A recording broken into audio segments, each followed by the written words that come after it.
बिस्मिल्लाहिर्रहमानिर्रहीम। मैं मोहम्मद उस्मान अमीन आप लोगों को केमिस्ट्री के ऑनलाइन लेक्चर जो है वो स्टार्ट करने के लिए आज पहला लेक्चर जो है वो इंट्रोडक्टरी सेशन होगा, जिसमें थोड़ा बहुत इंट्रोडक्शन करेंगे और कुछ बातें होंगी। फ़र्स्ट ऑफ़ ऑल तो congrats to all of you कि आप लोग जो है वो सेकंड ईयर में प्रमोट हो गए हैं।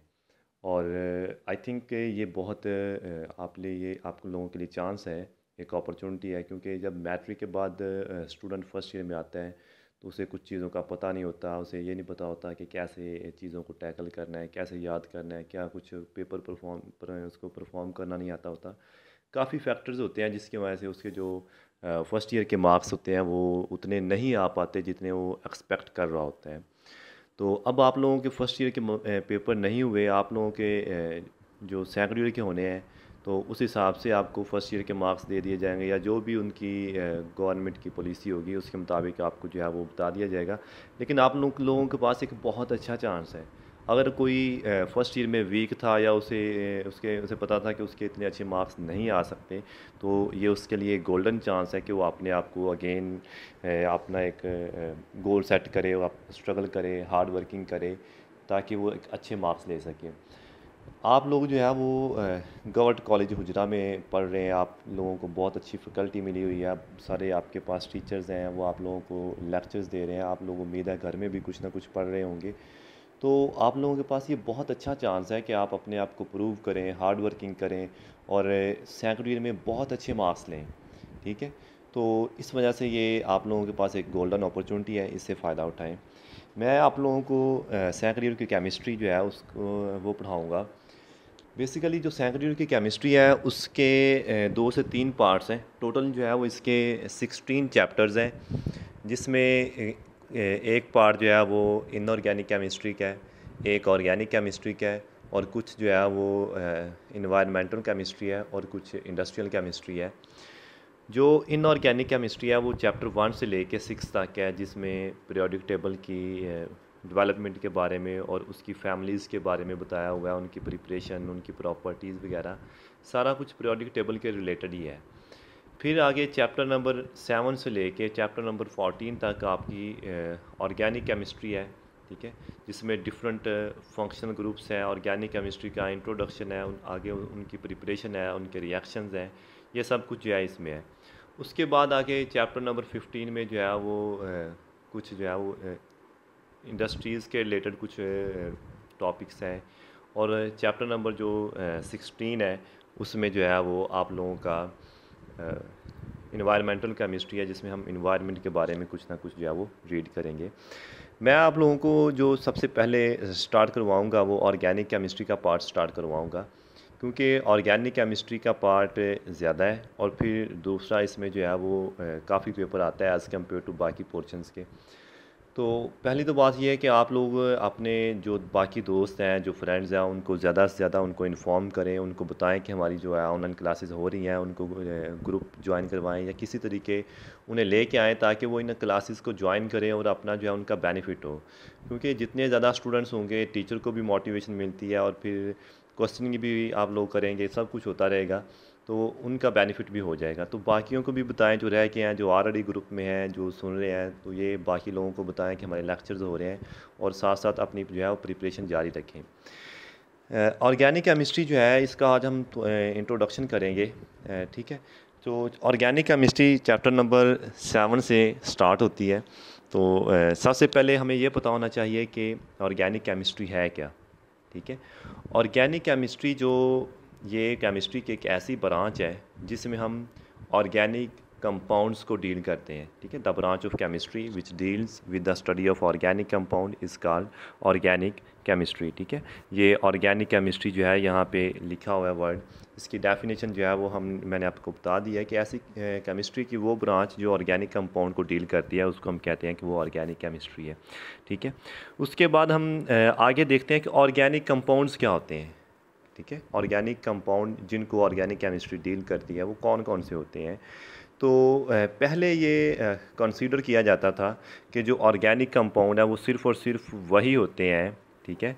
ये इस चैप्टर की आउटलाइन है, आगे इसका जो है वो इंट्रोडक्शन आ गया है। तो ऑर्गेनिक कंपाउंड को पहले वो यही कंसीडर करते थे कि जो चीज़ें लिविंग थिंग से ली जाती हैं, ड्राइव की जाती हैं, उनको जो है वो कंसीडर करते थे कि ऑर्गेनिक कंपाउंड है। 200 ईयर्स अगो जो है ये देखें 200 ईयर्स अगो, ठीक है, 200 साल पहले जो केमिस्ट थे उन्होंने ये कहा कि वो ऑर्गेनिक कंपाउंड को इनऑर्गेनिक से इस पॉइंट से या इस बेस पे उनसे डिफ़र करते थे कि ऑर्गेनिक कंपाउंड को वो इस तरह से बताते थे कि वो कंपाउंड जो लिविंग थिंग्स, ठीक है, या मतलब प्लांट्स और एनिमल्स उनसे जो ड्राइव किए जाते हैं उनको हम कहते हैं ऑर्गेनिक कंपाउंड, ठीक है। और इनऑर्गेनिक कंपाउंड वो उनको कहते थे जो नॉन लिविंग थिंग्स या मिनरल सोर्सेज से जो है वो ड्राइव किए जाते थे, उनको वो कहते थे इनऑर्गेनिक कंपाउंड। तो यहाँ तक हमने जो काम किया है, एक तो हमने ऑर्गेनिक केमिस्ट्री की डेफिनेशन की है, the branch of chemistry which deals with the study of organic compound is called organic chemistry. उसके बाद ऑर्गेनिक कंपाउंड्स, इससे पहले 200 ईयर्स अगो ये कंसीडर किया जाता था the compounds which are derived from living things both animals and plants are called organic compound, ठीक है। और the compounds the compound which are obtained from non living or mineral sources, उनको हम कहते थे इनऑर्गेनिक कंपाउंड, ठीक है। लेकिन क्लासिकल डेफिनेशन जो है वो इसकी ज़रा डिफरेंट है, वो हम आगे जाके उसको देखेंगे कि वो कैसे डिफरेंट है और क्या उसका जो है वो सीन है, ठीक है। अब क्लासिकल डेफिनेशन या जो मॉडर्न डेफिनेशन है ऑर्गेनिक केमिस्ट्री की वो ये है कि ऐसे ऑर्गेनिक कंपाउंड की जो क्लासिकल डेफिनेशन है वो ये है कि ऐसे कंपाउंड जिसमें हाइड्रोजन और कार्बन ये लाजमी तौर पर पाए जाएं एज आ असेंशियल एलिमेंट हूँ उनमें, तो उनको हम कहते हैं ऑर्गेनिक कंपाउंड। इस डेफिनेशन को हम जो है वो आगे जाके भी जो है वो डिस्कस करेंगे, ठीक है। अब आगे हम थोड़ा सा इसको पहले बताया हुआ है इसकी वाइटल फोर्स थ्योरी और बाकी चीज़ें इसमें जो है वो बताई हुई हैं। इसमें एक है जी वाइटल फोर्स थ्योरी, ठीक है। ये वाइटल फोर्स थ्योरी क्या है हम इसको देखेंगे, ठीक है। सबसे पहले जो है वो ये कहता था कि 17वीं सेंचुरी में जे बर्ज़िलियस ने जो है वो ये थ्योरी दी थी वाइटल फोर्स थ्योरी। वो उसका मानना ये था, वो ये कहता था कि हम ऑर्गेनिक कंपाउंड को लैब में सिंथेसाइज नहीं कर सकते, हम उनको नहीं बना सकते, प्रिपेयर नहीं कर सकते। अब अकॉर्ड क्यों नहीं कर सकते, बर्ज़िलियस का ये कहना था या ये मानना था कि वो कहता है कि कुछ अनसीन फोर्सेस रिक्वायर होती हैं ऑर्गेनिक कंपाउंड को बनाने के लिए। ये पहले की बात है, हम हिस्ट्री की बात कर रहे हैं, जब ये लोग ये कंसीडर करते थे कि जो ऑर्गेनिक कंपाउंड होते हैं वो सिर्फ़ और सिर्फ वो कंपाउंड होते हैं जो लिविंग थिंग्स से ड्राइव किए जाते हैं। तो उस बेस पे 17वीं सेंचुरी में फिर ये बर्ज़िलियस ने अपनी थ्योरी दी। वो उसने कहा कि we can not prepare organic compound artificially in laboratory, कि हम और उनको जो है वो कभी भी लेबॉर्ट्री में सिंथेसाइज नहीं कर सकते, ठीक है। और वो कहता था कि बर्ज़िलियस के अकॉर्डिंग कुछ अनसीन फोर्सेस रिक्वायर होती हैं उनको बनाने के लिए, और उसने इन अनसीन फोर्सेस को वाइटल फोर्स का नाम दिया था, ठीक है। तो ये पहले जो लाइंस हैं यहाँ पे लिखा हुआ है कि जो साइंटिस्ट है वो ऑर्गेनिक कंपाउंड को लैब में सिंथेसाइज नहीं कर सके थे। उन्होंने ये कहा था कि इनको हम कभी भी जो है वो सिंथेसाइज नहीं कर सकते, और इसको उन्होंने नाम दिया था वाइटल फोर्स थ्योरी का, ठीक है। फिर इसके बाद आया था फ्रेडरिक वॉलर, ठीक है। फ्रेडरिक वॉलर एक साइंटिस्ट का नाम है, ये यहाँ पे लिखा हुआ है फ्रेडरिक वॉलर, ये देखें। फ्रेडरिक वॉलर ने आके क्या किया कि उसने इस वाइटल फोर्स थ्योरी को जो है वो रिजेक्ट कर दिया। उसने कहा कि हम कैसे रिजेक्ट किया, उसने यूरिया को प्रिपेयर किया। ये यूरिया का फार्मूला लिखा हुआ है NH2 ट्वाइस और बाहर CO है, ठीक है। इसको उसने प्रिपेयर किया अमोनियम सायानेट से, ठीक है। अमोनियम सायानेट लिया NH4CnO, उसको उसने हीटअप किया। हीटअप करने के बाद जो है उसने देखा कि अमोनिया प्रिपेयर हो रहा है। ये नीचे इसकी जो है वो लिखी हुई है, ये इसकी इक्वेशन, ठीक है। तो ये देखें जी, ये है जी इसकी इक्वेशन जिसमें अमोनिया लिया हुआ है। आगे ये बॉक्स के यहाँ पे सही शो नहीं हुआ, तो इसको हीटअप किया तो जो है ये यूरिया बन गया हमारे पास। ये जो NH2 ट्वाइस CO ये है जी यूरिया, ठीक है, यूरिया, ठीक है। तो अब यूरिया जो है ये एक ऑर्गेनिक कंपाउंड है, ठीक है, ऑर्गेनिक कंपाउंड है। तो उसने जो वाइटल फोर्स थ्योरी थी उसको रिजेक्ट कर दिया bye preparing urea in the lab. अब यूरिया जब ऑर्गेनिक कंपाउंड है और ये जब लैब में प्रिपेयर हो गया तो इस बेस पे उसने रिजेक्ट कर दिया जो पहली थ्योरी थी या पहले जो लोगों का बिलीव था कि हम ऑर्गेनिक कंपाउंड को आर्टिफिशियली लैब में नहीं बना सकते। तो फ्रेडरिक वोलर ने उनकी ये बात रिजेक्ट कर दी कि ये हम बना सकते हैं। उसने जो है वो यूरिया को प्रिपेयर किया फ्राम अमोनियम सायानेट, ठीक है। तो ये उसके काम की इम्पोर्टेंस है कि उसने कैसे उसको जो है वो रिजेक्ट किया, ठीक है। अब आगे आ जाता है जी modern definition of organic chemistry, ठीक है। इसकी मॉडर्न डेफिनेशन क्या है ऑर्गेनिक केमिस्ट्री की, मैं आपको पहले भी इसका जो है वो हिंट दे चुका हूँ कि ऐसे कंपाउंड जिसमें कार्बन और हाइड्रोजन जो है वो एसेंशियल एलिमेंट के तौर पे पाए जाएं तो उन्हें हम कहते हैं कि वो ऑर्गेनिक कंपाउंड है। बाकी इनके अलावा बाकी जितने भी एलिमेंट हैं जो पीरियोडिक टेबल के कार्बन और हाइड्रोजन के अलावा, ठीक है, तो जब वो होंगे बाकियों में तो उनको हम इनऑर्गेनिक केमिस्ट्री में जो वो डील करेंगे। तो अब हिस्टोरिकल इसकी बात आगे उसने इसकी सॉरी डेफिनेशन भी लिखी हुई है। Organic chemistry is the branch of chemistry which deal with the study of compound of carbon and hydrogen. अब ऐसे कंपाउंड जिसमें कार्बन और हाइड्रोजन होते हैं उनको हम कहते हैं हाइड्रोकार्बन, ठीक है। ये देखें जी, ये उसने लिखा हुआ है कार्बन एंड हाइड्रोजन, उनको हम हाइड्रोकार्बन कहते हैं। तो जब केमिस्ट्री की वो ब्रांच जो ऐसे कंपाउंड को डील करे जिसमें कार्बन और हाइड्रोजन होते हैं तो उनको हम कहते हैं ऑर्गेनिक केमिस्ट्री, ठीक है। तो ये इसका थोड़ा बहुत बैकग्राउंड था और ये कैसे कैसे काम हुआ ये बताया उसने। तो अब आगे वो फिर इसमें इस पैराग्राफ में वो ये भी बता रहा है कि कुछ ऐसे हमारे पास होते हैं कि उनमें सिर्फ और सिर्फ कार्बन होता है, लाइक कार्बोनेट्स हैं, बाई कार्बोनेट्स हैं, ठीक है, CO2 है, ये कार्बन के जो है वो डेरिवेटिव्स हैं, CO2। तो ये इनको जो है हम ऑर्गेनिक कंसीडर नहीं करेंगे, ये इनऑर्गेनिक इन नेचर है, ठीक है। तो फिर आ जाता है जी some features of organic compound के। ऑर्गेनिक कंपाउंड की जो प्रॉपर्टीज़ हैं, जो जो खसूसियात हैं वो कौन कौन सी हैं, ठीक है। तो इसका मैं थोड़ा सा आप लोगों को हिंट दे देता हूँ, बाकी इनको हम जो है नेक्स्ट लेक्चर में जो है डिटेल से करेंगे कि वो कौन कौन सी होती हैं, ठीक है।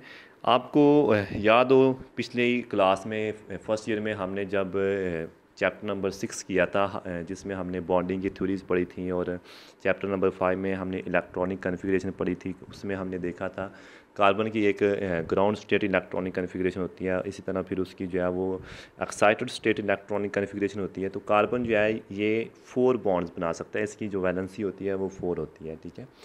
अब कार्बन जो है वो लार्ज नंबर ऑफ कंपाउंड बनाता है, इसके जो है वो मिलियन के हिसाब से ऑर्गेनिक कंपाउंड है इस दुनिया में। उसकी वजह ये है कि इसकी जो अपनी यूनिक प्रॉपर्टी की वजह से, ठीक है, इसकी एक प्रॉपर्टी है सेल्फ लिंकिंग, ठीक है, ये लिखा हुआ सेल्फ लिंकिंग प्रॉपर्टी कार्बन की, या इसको हम कहते हैं कैटिनेशन प्रॉपर्टी। तो सम टाइम ये पूछा जा सकता है कि व्हाट इज़ कैटिनेशन। तो ये self linkage property of an atom to form a long chain stable compound is called catenation property.